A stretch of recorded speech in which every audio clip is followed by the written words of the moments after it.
Good morning. I am Dr. S. Pandikumar. இன்னைக்கு வந்து C programming பற்றி பார்க்க போகிறோம். யூஸ்வலாக கம்ப்யூட்டர் சயின்ஸ் படித்த எல்லா ஸ்டூடெண்ட்டுமே ஃபர்ஸ்ட் இயரில் இந்த சி ப்ரோக்ராமிங் சப்ஜெக்ட் படிச்சிருப்பீங்க. என்னோட எக்ஸ்பீரியன்ஸில் more than 50% of the students is not like C programming. என்ன காரணம்னு தெரியல, அவங்களுக்கு வந்து சி ப்ரோக்ராமிங் பிடிக்காது. பட் என்னோட எக்ஸ்பீரியன்ஸில் ஒரு எக்ஸலண்ட் இன்ட்ரெஸ்டிங்கான ப்ரோக்ராமிங் லாங்குவேஜ்னால் அது சி ப்ரோக்ராமிங் லாங்குவேஜ் தான். அதனால தான் அதை வந்து மதர்ஸ் லாங்குவேஜ்னு சொல்லுவாங்க. கம்ப்யூட்டர் ப்ரோக்ராமிங் லாங்குவேஜ்லேயே C language is a mother language அப்படின்னு சொல்லுவாங்க.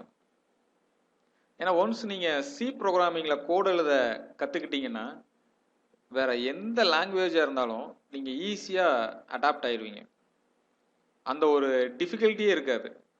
பெருசாக வந்து சின்டாக்ஸ் டிஃபர் ஆகும், பட் உங்களுக்கு அந்த ஸ்கில் அப்படிங்கிறது சேம் தான். இன்னைக்கு வந்து நம்ம ஒரு சிம்பிளாக சி ப்ரோக்ராமிங் எப்படி எழுதுறதுன்னு பார்ப்போம். இது வந்து சி எடிட்டர், ஐடிஇ அப்படின்னு சொல்லுவாங்க, இன்டகிரேட்டட் டெவலப்மெண்ட் என்விரான்மெண்ட். இதில் தான் நம்ம சி ப்ரோக்ராமிங்கை எழுத முடியும். அப்படி இல்லைன்னா நோட்பேட் இல்லைன்னா ஏதோ ஒரு டெக்ஸ்ட் எடிட்டர்லையும் நம்ம ப்ரோக்ராமை டைப் பண்ணிக்கலாம். பட் அந்த ப்ரோக்ராம் ஃபைலோடைய நேம் .c அப்படின்னு முடியணும். ஃபைல் எக்ஸ்டென்ஷன் வந்து .c அப்படின்னு சேவ் பண்ணணும்.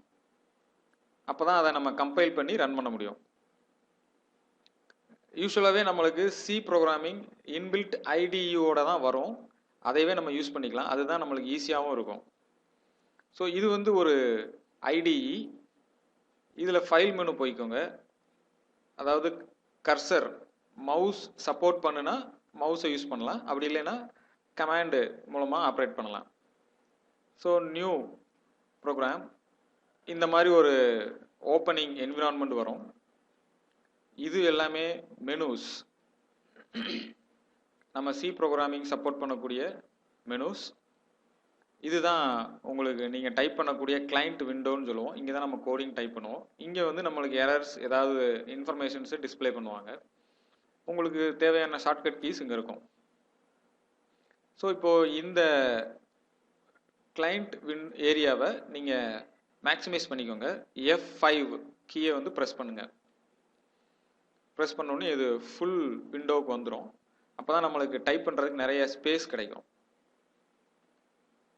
ஸோ ஆக்சுவலாக இந்த வேர்ல்டில் எல்லாத்துக்குமே ஒரு முறை அப்படின்னு ஒன்று இருக்குது, அமைப்புன்னு ஒன்று இருக்கும். ஹியூமன் பீயிங்னா கண்ணு ரெண்டும் மேலே இருக்கும், நெத்திக்கு கீழே இருக்கும், கண்ணுக்கு கீழே மூக்கு இருக்கும். இந்த மாதிரி ஒரு அமைப்பு இருக்கு இல்லையா? அதே மாதிரி ஏதாவது ஒரு அனிமல் இருந்ததுன்னா அதோட அமைப்பு இருக்கும். இல்லை ஏதாவது ஒரு மரம் இருந்துச்சுன்னா ஒவ்வொன்றுக்குமே ஒவ்வொரு தனித்தனியான ஒரு அமைப்பு இருக்கும், ஸ்ட்ரக்சர் அப்படின்னு வச்சுக்கலாம். அதே மாதிரி ப்ரோக்ராமிங் அப்படின்னு வரும்போதுமே ஒவ்வொரு லாங்குவேஜ்னா நம்ம தமிழில் சொல்லணும்னா மொழி அப்படின்னு சொல்லுவோம், லிங்குவிஸ்டிக் லாங்குவேஜ்னு சொல்லுவாங்க. இப்போ தமிழுக்குன்னு ஒரு அமைப்பு இருக்கு, உயிரெழுத்துக்கள், மெய்யெழுத்துக்கள், உயிர்மெய் எழுத்துக்கள். அது வந்து செயல் வினை, செயற்பாட்டு வினை, குற்றிய லிகரம், இந்த மாதிரியான ஒரு இலக்கணம் இருக்கு இல்லையா? அதையே நம்ம டெக்னிக்கலாக சிண்டாக்ஸ் அப்படின்னு சொல்லுவோம். கம்ப்யூட்டர் ப்ரோக்ராமிங் லாங்குவேஜில் சிண்டாக்ஸ் அப்படின்னு சொல்லுவோம். ஒவ்வொரு லாங்குவேஜுக்குமே ப்ரீ டிஃபைன்டு சிண்டாக்ஸ் இருக்கும். ஜாவாக்கு ஒரு மாதிரி இருக்கும், விசுவல் பேசிக் ஒரு மாதிரி இருக்கும், சிக்கு ஒரு மாதிரி இருக்கும், C++க்கு இன்னொரு மாதிரி இருக்கும். அந்த சிண்டாக்ஸை படிச்சிட்டிங்கன்னா அந்த லாங்குவேஜ் உங்களுக்கு ஈஸியாக வந்துடும். ஆக்சுவலாக சியோடைய சிண்டாக்ஸ், அதோடைய ப்ரோக்ராமிங் ஸ்ட்ரக்சரை படிச்சிட்டிங்கனாலே மற்ற எந்த ஒரு ப்ரோக்ராமிங் லாங்குவேஜுக்கும் ஈஸியாக உங்களால் அடாப்ட் ஆக முடியும். ஏன்னா எல்லா ப்ரோக்ராமிங் லாங்குவேஜுமே இதிலிருந்து தான் டிரைவ் பண்ணி வந்திருக்கு. It's all programming language is a successor of C programming. Okay, so இப்போ என்ன பண்ண போகிறோம்னா வேர்ல்டுலேயே ஸ்மாலஸ்ட் சி ப்ரோக்ராம் ஒன்று டைப் பண்ண போகிறோம்.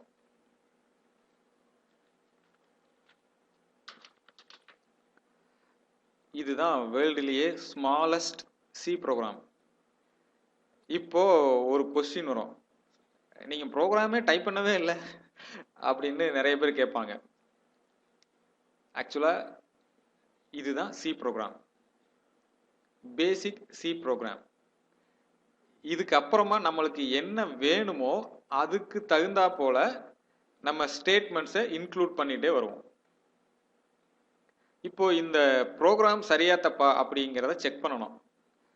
2 ப்ராசஸ் இருக்கும், கம்பைலேஷன் அண்ட் எக்ஸிக்யூஷன். கம்பைலேஷன் அப்படிங்கிறது நம்ம டைப் பண்ணி வச்சிருக்கிற program as per the predefined syntax படி இருக்கா, அப்படி இல்லைன்னா என்ன எரர் அப்படிங்கிறத லிஸ்ட் அவுட் பண்ணோம்.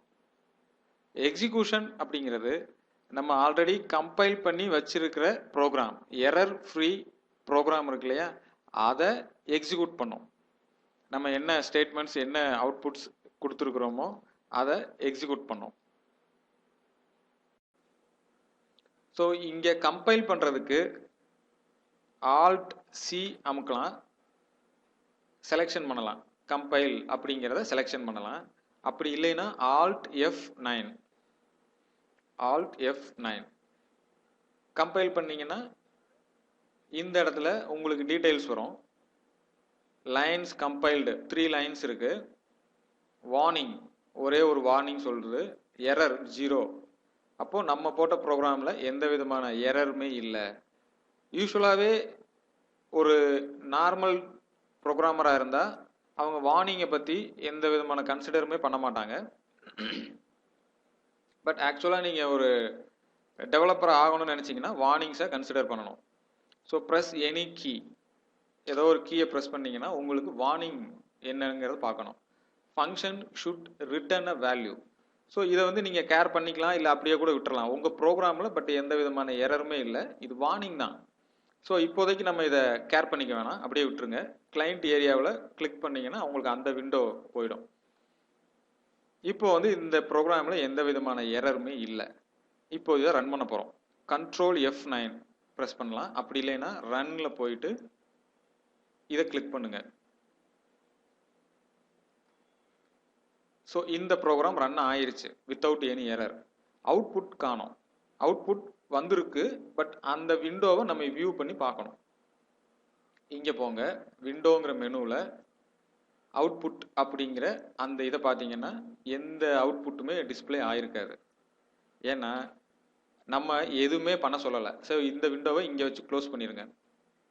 நம்ம ப்ரோக்ராமில் நம்ம எதுவுமே பண்ண சொல்லலை, ஜஸ்ட் சியோடைய பேசிக் லைனை டைப் பண்ணியிருக்கோம். இதுதான் ஒரு இருக்கிறதுலேயே சின்ன ப்ரோக்ராம், சி ப்ரோக்ராம். இப்போ நம்ம வந்து ஒரு ஹாய் மெசேஜ் வந்து யூசருக்கு டிஸ்பிளே பண்ணணும், ஒரு வெல்கம் மெசேஜ். என்ன பண்ணலாம்னா, சியில் ஸ்க்ரீனில் டிஸ்பிளே பண்ணுறதுக்காக ஒரு ஃபங்க்ஷன் ப்ரொவைட் பண்ணுவாங்க. எப்பவுமே டைப் பண்ணும்போது 2 ஸ்பேஸ் விட்டுக்கோங்க. ஆக்சுவலாக ப்ரோக்ராமிங் லேர்ன் பண்ணுறதுங்கிறது logic as well as typing as well as syntax எல்லாத்தையும் தான் நீங்கள் லேர்ன் பண்ணணும். எப்படி டைப் பண்ணணும் அப்படிங்கிறதுமே ஒரு லெசன் தான். ஸோ எப்பவுமே இந்த ஓப்பன் பிரேஸுக்கு அப்புறமா இந்த போர்ஷன் இருக்கு இல்லையா, பிளாக், அந்த பிளாக்குக்கு 2 ஸ்பேஸ் விட்டு டைப் பண்ணணும். printf அப்படிங்கிற ஒரு ஸ்டேட்மெண்ட் இருக்கு. இந்த printfங்கிறது ஸ்க்ரீனுக்கு அவுட்புட்டை டிஸ்பிளே பண்ண வைக்கிறது. இந்த printfக்குள்ள ஸ்ட்ரிங்கை நம்ம பாஸ் பண்ணலாம். ஸ்ட்ரிங்குக்குள்ள வெல்கம் மெசேஜ், வெல்கம் அப்படிங்கிற ஒரு சின்ன மெசேஜ் ஒன்று டிஸ்பிளே பண்ண வைக்கணும். ஆக்சுவலாக டைப் பண்ணும்போது பாருங்க, printf போட்டு open bracket close bracket semicolon வச்சதுக்கு அப்புறமா தான் நம்ம டைப் பண்ணுறோம். இதெல்லாமே சின்ன சின்ன டெக்னிக்ஸ். ஸோ இதை வந்து டைப் பண்ணி முடிச்சதுக்கப்புறமா கம்பைல் பண்ணணும். ஆல்ட் F9 கொடுங்க. ஒரு எரர் வரும், வார்னிங் ஒன்று, எரர். இப்போதைக்கு நம்ம எரரை மட்டும் கன்சிடர் பண்ணுவோம். ஒரு எரர், என்ன எரர்னு பார்த்தோம்னா, சி ப்ரோக்ராமிங்கில் எப்பவுமே ஹைலைட் பண்ணி காட்டும். ஒரு அந்த ப்ரோக்ராமில் எந்த இடத்துல எரர் இருக்கு அப்படிங்கிறத ஹைலைட் பண்ணி காட்டும். இங்கே பார்த்தீங்கன்னா function printf should have a prototype. நீங்கள் ஒரு நல்ல ப்ரோக்ராமராக வரணும்னா you must learn from the errors. நம்ம ப்ரோக்ராமில் என்ன எரர் வருதுங்கிறத நீங்கள் சார்ட் அவுட் பண்ணிட்டீங்கன்னா you will become a programmer. So இந்த பேசிக்கலாக இந்த எரர்ஸ் எல்லாத்தையுமே நோட் பண்ணி வைக்கணும். Function should have a prototype அப்படிங்கிறதான் இது எரர் மெசேஜ். அது என்ன ஃபங்க்ஷனுங்கிறதையும் காமிக்குது printf அப்படின்னு. சி ப்ரோக்ராமிங்கில் எந்த ஒரு ஸ்டேட்மெண்ட், எந்த ஒரு வேரியபிள், எந்த ஒரு ஃபங்க்ஷன் யூஸ் பண்ணாலும் அந்த ஃபங்க்ஷனை யூஸ் பண்ணுறதுக்கு முன்னாடியே அதை டிக்ளேர் பண்ணியிருக்கணும். அப்படி டிக்ளேர் பண்ணாமல் நீங்கள் ஒரு ஸ்டேட்மெண்ட்டையோ ஒரு ஃபங்க்ஷனையோ யூஸ் பண்ணீங்கன்னா இந்த எரர் காட்டும். இந்த printf அப்படிங்கிற ஒரு ஃபங்க்ஷன் என்னன்னே எனக்கு தெரியல அப்படின்னு சி கம்பைலர் சொல்லுது. அதை பற்றின எந்த விதமான டீட்டெயிலுமே இந்த ப்ரோக்ராமில் இல்லை அப்படிங்கிறது தான் அது சொல்லுது. அப்போ அந்த printfங்கிறது என்னன்னா it's a predefined function, display orient function. இது இஸ் ஆல்ரெடி டிஃபைன்டு. யாரோ ஒருத்தர் இந்த ஃபங்க்ஷனுக்கு கோடு எழுதியிருக்கிறாங்க. ஆனால் வந்து நம்ம அந்த ஃபங்க்ஷன் நேமை மட்டும் மென்ஷன் பண்ணியிருக்கிறோம். அந்த ஃபங்க்ஷனை பற்றின எந்த டீட்டெயிலுமே இல்லை. அந்த ஃபங்க்ஷன் ஆக்சுவலாக எதை டிபெண்ட் பண்ணி இருக்குன்னா stdio.h ஹெட்டர் ஃபைல்ஸ்ன்னு சொல்லுவோம். சி ப்ரோக்ராமிங்கில் சில ப்ரீ டிஃபைன்டு ஃபங்க்ஷன்ஸ் எல்லாமே செப்பரேட்டாக குரூப் பண்ணி இந்த மாதிரி ஃபைல்ஸில் சேவ் பண்ணியிருப்பாங்க.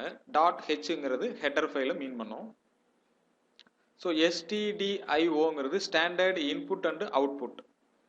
இன்புட்டுக்கு உண்டான அவுட்புட்டுக்கு உண்டான ஃபங்க்ஷன்ஸ் எல்லாமே இந்த ஃபைலுக்குள்ளே இருக்கும். இப்போ இந்த printf பற்றி நீங்கள் இந்த printf யூஸ் பண்ணணும் அப்படின்னா இதை பற்றி சிஸ்டத்துக்கு ஒரு இன்டிமேஷன் கொடுக்கணும். printfங்கிறது இங்கே தான் இருக்குது, அதை டிக்ளேர் பண்ணியிருக்காங்க அப்படின்னு. அது எந்த இடத்துலங்கிறத இங்கே நம்ம பண்ணணும். ஹேஷ் இன்க்ளூட் அப்படின்னா இந்த ஃபைலை இந்த ப்ரோக்ராமோட இன்க்ளூட் பண்ணு அப்படின்னு அர்த்தம். ஹேஷ் இன்க்ளூட் அப்படின்னா stdio.h அப்படின்னு ஒரு ஃபைல் இருக்கு. அந்த ஃபைலை இந்த ப்ரோக்ராம் கூட இன்கார்பரேட் பண்ணு, இன்க்ளூட் பண்ணு அப்படின்னு அர்த்தம். அப்போ இப்போ நான் ஒரு கொஸ்டின் கேட்குறேன். ஆக்சுவலாக நம்ம ப்ரோக்ராமில் டோட்டலாக எத்தனை லைன் இருக்கு? இங்கே பாருங்க, நீங்கள் கம்பைல் பண்ணி பாருங்க, எத்தனை லைன் காட்டுது பாருங்க. 312 லைன் காட்டுது. புரிஞ்சுதா உங்களுக்கு? இப்போ ஆக்சுவலாக நம்ம எத்தனை காட்டுதுன்னா 1 2 3 4 5 there are 5 lines only. ஆனால் கம்பைல் பண்ணும்போது 314 லைன் அப்படின்னு காட்டுது. இது என்ன மீன் பண்ணுதுன்னா இப்போ இந்த stdio.h அப்படின்னு ஃபைல் இருக்கு இல்லைங்களா, அதில் இருக்கக்கூடிய இந்த printf அப்படிங்கிற அந்த ஃபங்க்ஷன், அந்த ஃபங்க்ஷனுக்குள்ள இருக்கக்கூடிய கோடிங் எல்லாமே இந்த ப்ரோக்ராம் கூட இன்கார்பரேட் ஆயிரும் விர்ச்சுவலா. நம்மளுக்கு பார்த்தா தெரியாது, கம்பைல் டைம்ல அத்தனையுமே சேர்த்து தான் அது கம்பைல் பண்ணும். ஸோ அந்த ஃபைல் எல்லாம் எப்படி ஓப்பன் பண்ணி பார்க்கறதுன்னா ஹெல்ப் போங்க, டாபிக் சர்ச் போய்க்கோங்க, ஈஸியாக இருக்கும். stdio.h இதை செலக்ட் பண்ணிக்கோங்க. இங்கே பார்த்தீங்கன்னா அந்த ஹெட்டர் ஃபைலுக்குள்ளே இருக்கக்கூடிய ஃபங்க்ஷன்ஸ் இது எல்லாமே இங்கே இருக்கும். பட் ஆக்சுவலாக நீங்கள் அந்த ஃபைலை ஓப்பன் பண்ணி பார்க்கணுன்னா இந்த எடிட்டர் இருக்கு இல்லையா, சி லாங்குவேஜோ இல்லை C++ஓ இன்ஸ்டால் பண்ணியிருப்பீங்க பாருங்கள், அந்த லொக்கேஷனில் இருக்கும். உங்களுக்கு அதை நெக்ஸ்ட் வீடியோவில் எப்படி பார்க்கணுன்னு சொல்லித்தரேன். ஸோ ஆக்சுவலாக இந்த printfக்கு உண்டான கோடிங் 314 லைனு. ஆக்சுவலாக இந்த 5 லைனை கழிச்சிட்டிங்கன்னா எவ்வளவோ அந்த லைன் ஆஃப் கோடிங் printf அப்படிங்கிற அந்த ஃபங்க்ஷனுக்குள்ளே இருக்கும். ஸோ இப்போ இந்த printf யூஸ் பண்ணும்போது மட்டும்தான் நம்ம stdio.h இன்க்ளூட் பண்ணுறோம். இதுக்காக தான் இன்க்ளூட் பண்ணுறோம். இல்லைன்னா நம்ம தேவையில்லாமல் எந்த விதமான ஹெட்டர் ஃபைலையுமே இன்க்ளூட் பண்ணக்கூடாது. ஏன்னா நம்பர் ஆஃப் லைன்ஸ் நீங்களே பார்த்தீங்க இல்லையா. இப்போ கம்பைல் பண்ணி பாருங்கள். கம்பைல் பண்ணுறேன். டோட்டல் லைன் வந்து 312, வார்னிங் 1, எரர் 0. ஏன்னா அந்த printf அப்படிங்கிறது இப்போ என்னன்னு கம்ப்யூட்டருக்கு தெரிஞ்சிருச்சு, ஆக்சுவலாக அந்த கம்பைலருக்கு தெரிஞ்சிருச்சு, அதனால there is no error. So அந்த function should return a value அப்படின்னு இருக்கு இல்லையா, அந்த main function should return a value. இது ஏதாச்சும் ஒரு இதை வேல்யூவை ரிட்டர்ன் பண்ணணும். அப்படி நம்ம அந்த எரரை, அந்த வார்னிங் அவாய்ட் பண்ணணும்னா வாய்ட் அப்படின்னு சேர்த்துக்கலாம்.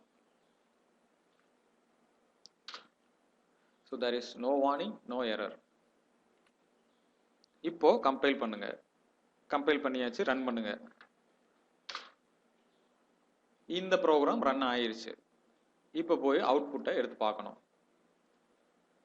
வெல்கம் அப்படிங்கிற ஒரு அவுட்புட் வந்துருச்சு, டிஸ்பிளே ஆயிருச்சு. இப்போ ஒரு கொஸ்டின் வரும், சார் நான் ஒவ்வொரு தடக்கையுமே அவுட்புட்டை போய் இந்த மாதிரி விண்டோவை ஓப்பன் பண்ணி தான் பார்க்கணுமா? எனக்கு இந்த ப்ரோக்ராம் ரன் பண்ணி முடிச்சதுக்கு அப்புறமா அவுட்புட் எனக்கு டிஸ்பிளேல வராதா? வரும். அதுக்கு என்ன பண்ணணும்னா கெட் சிஹெச் அப்படிங்கிற ஒரு ஃபங்க்ஷனை போடுங்க. கெட் சிஹெச் அப்படிங்கிறது என்னன்னா ஒரு இன்புட் ஃபங்க்ஷன். யூசர் கிட்ட இருந்து அவங்க என்ன இன்புட் கொடுக்குறாங்கிறத கேரக்டர்ல ரீட் பண்ணும், கேரக்டரை கெட் பண்ணும். அதான் கெட் கேர் அப்படிங்கிறதா இதோட மீனிங். அதோட ஷார்ட் நோட் பண்ணியிருப்பாங்க, கெட் சிஹெச். சிஹெச்ங்கிறது கேரக்டர் அப்படிங்கிறத மீன் பண்ணுது. ஸோ இது என்ன பண்ணணும்னா யூசர் கிட்ட இருந்து ஏதாவது ஒரு கேரக்டரை ப்ரெஸ் பண்ற வரைக்கும் வெயிட் பண்ணும். இப்போ பாருங்க, இதே ப்ரோக்ராமை ரன் பண்ணுங்க, எரர் வருது. Function should have a prototype. Get சிஹெச்ங்கிற function should have a prototype. ப்ரோட்டோடைப்னா இந்த கெட் சிஹெச்ங்கிற ஃபங்க்ஷனை பத்தி நீங்க எங்கேயுமே மென்ஷன் பண்ணல, இன்டிமேஷனே பண்ணல, இது என்னன்னு எனக்கு தெரியல அப்படின்னு திரும்பவும் சொல்லுது. அப்போ இந்த கெட் சிஹெச் ஆல்ரெடி இது வந்து ப்ரீ டிஃபைன்டு ஃபங்க்ஷன். ஏற்கனவே அவங்க இந்த ஃபங்க்ஷனை பத்தின ஃபுல் டீட்டெயிலை கோட் எழுதி வச்சிருப்பாங்க. எதுல வச்சிருப்பாங்கன்னா கோனியோ டாட் ஹெச்ல வச்சிருப்பாங்க. ஸோ அதை இந்த ப்ரோக்ராம் கூட இன்க்ளூட் பண்ணணும். Include conio dot H. இப்போ இந்த கோனியோ டாட் ஹெச்ங்கிறத பாருங்க, ஹெல்ப்ல டாபிக் சர்ச்ல conio dot H, conio dot H இருக்கா? இதுல வந்து இத்தனை ஃபங்க்ஷன்ஸ் இருக்கு, இத்தனை கான்ஸ்டன்ட்ஸ் இருக்கு, டேட்டா டைப்ஸ் இருக்கு. ஸோ இதுல வந்து கெட் சிஹெச்இ இருக்கு, கெட் பாஸ் இருக்கு, கெட் டெக்ஸ்ட் இருக்கு, கெட் சிஹெச், இந்த மாதிரி நிறைய ஃபங்க்ஷன்ஸ் இருக்கும். அதை நம்ம ஒவ்வொன்றா ஃபியூச்சர்ல பார்ப்போம். ஸோ இந்த ஃபங்க்ஷனுக்கு உண்டான கோடிங் இந்த ஹெடர் ஃபைல்ல இருக்கு, அதனால இந்த ஹெடர் ஃபைலை இன்க்ளூட் பண்றோம். இப்போ இதை கம்பைல் பண்ணுங்க. லைன்ஸ் கம்பைல்டு பாருங்க, 461 461 லைன் இருக்கு, including get CH and printf. Okay, இப்போ வந்து இதை ரன் பண்ணலாம். ரன் பண்ணா உங்களுக்கு வந்துருச்சா? இது வந்து நான் எதுவுமே பண்ணல, பட் உங்களுக்கு வெயிட் பண்ணுது அவுட்புட் ஸ்கிரீன். நீங்க ஏதாவது ஒரு கீபோர்ட்ல ஏதாவது ஒரு கீயை பிரஸ் பண்ற வரைக்கும் இந்த விண்டோ உங்களுக்காக வெயிட் பண்ணும். இதுல 2 வெல்கம் இருக்கு. ஏற்கனவே நீங்க ஒரு தடவை ரன் பண்ணீங்க இல்லையா வெல்கம், அந்த மெசேஜ். இப்போ 2வது தடவை ரன் பண்ண இந்த வெல்கம் உங்களுக்காக வெயிட் பண்ணுது. நீங்க ஏதோ ஒரு கீயை பிரஸ் பண்ணுங்க, maybe enter key or any other key press பண்ண உடனே அந்த அவுட்புட் விண்டோ க்ளோஸ் ஆயிடும், உங்களுக்கு பேக் டு ப்ரோக்ராம் வந்துடும். இந்த கெட் சிஹெச் பத்தின ஃபுல் டீடைல்ஸ் நம்ம ஃபியூச்சர்ல பார்ப்போம். இப்போதைக்கு உங்களுக்காக வெயிட் பண்ணும். ஏதாவது ஒரு கீ பிரஸ் பண்ற வரைக்கும் அந்த அவுட்புட் விண்டோ வெயிட் பண்ணும். அதை மட்டும் மைண்ட்ல வச்சுக்கலாம். ஓகே, இப்போ அந்த ப்ரீவியஸ் விண்டோவில் என்ன ஆச்சுன்னா 2 தடவை நான் அந்த ப்ரோக்ராம் ரன் பண்ணியிருக்கிறேன், 2 தடவைக்குமே அந்த அவுட்புட் டிஸ்பிளே ஆகுது. இப்போ பாருங்க, 3வது தடவையும் பண்றேன், 3வது தடவைக்கும் அந்த அவுட்புட் வந்து அப்டேட் ஆகிட்டே போகுது. எனக்கு என்ன வேணும்னா, சார் நான் இப்போ என்ன ரன் பண்றனோ, ப்ரோக்ராம் ரன் பண்றனோ அந்த அவுட்புட் மட்டும் வேணும். அப்போ அதுக்கு என்ன பண்ணலாம்னா there is a solution. அதுக்கு என்ன பண்ணணும்னா clear screen, clear screen அப்படிங்கிற ஒரு user defined predefined function இருக்கு. இது clear screen அப்படிங்கிறது என்ன ஹெடர் ஃபைல்ல சார் வருதுன்னா கோனியோ டாட் ஹெச்ல வரும். கோனியோங்கிறது கன்சோல் இன்புட் அவுட்புட். இந்த ஸ்கிரீன் ரிலேட்டட் ஃப்ளஷ் பண்றது, எரேஸ் பண்றது, இது எல்லாமே கோனியோ டாட் ஹெச்ல இருக்கும், சப்போர்ட் இருக்கும். இப்போ போய் அதையும் செக் பண்ணிடுவோம். conio.hல clear screen இருக்கான்னு பார்க்கணும். இந்த இருக்கு clear screen. இப்போ ரன் பண்ணுங்க. ஸோ இது இந்த கிளியர் ஸ்கிரீனோட வேலை என்னன்னா, இந்த ப்ரோக்ராம் ஸ்டார்ட் பண்றதுக்கு முன்னாடியே, அதாவது அவுட்புட் வர்றதுக்கு முன்னாடியே ஃபர்ஸ்ட் லைன் என்ன கொடுத்துருக்குறோம்னா கிளியர் ஸ்கிரீன். அந்த அவுட்புட் ஸ்கிரீன் இருக்கு இல்லைங்களா, அதுல இருக்கக்கூடிய ப்ரீவியஸ் டெக்ஸ்ட் எதெல்லாம் இருந்துச்சோ அதை எல்லாத்தையுமே கம்ப்ளீட்டா கிளியர் பண்ணிடும். ஃபர்ஸ்ட் ஜாபே நம்ம என்ன சொல்லியிருக்கிறோம்னா அந்த ஸ்கிரீனை கிளியர் பண்ணுங்கன்னு சொல்லியிருக்கோம். அதுக்கப்புறமா தான் வெல்கம் அப்படிங்கிற அந்த மெசேஜை பிரிண்ட் பண்றோம். அதுக்கப்புறமா யூசருடைய கீ ப்ரெஸ்ஸுக்காக வெயிட் பண்ணுது, கெட் கேரக்டர் வெயிட் பண்ணுது. ஸோ இதுதான் ப்ரோக்ராம் டைப் பண்றதுக்கு முன்னாடியே ஆஸ் அ பிகினர் நீங்க வந்து ஃபைலை சேவ் பண்ணணும். சேவ் பண்ணும்போது எப்பவுமே சி ப்ரோக்ராமோட எக்ஸ்டென்ஷன் .c. நம்ம போட்டிருக்கிறது சிம்பிள் ப்ரோக்ராம். எப்பவுமே ரீசனபிளா தான் நேம் வைக்கணும். simple.c டிஃபால்ட் லொகேஷன்லயே இருக்கட்டும் இப்போதைக்கு simple.c. ஸோ திரும்பவும் இதை ரன் பண்ணுங்க. தேங்க்யூ.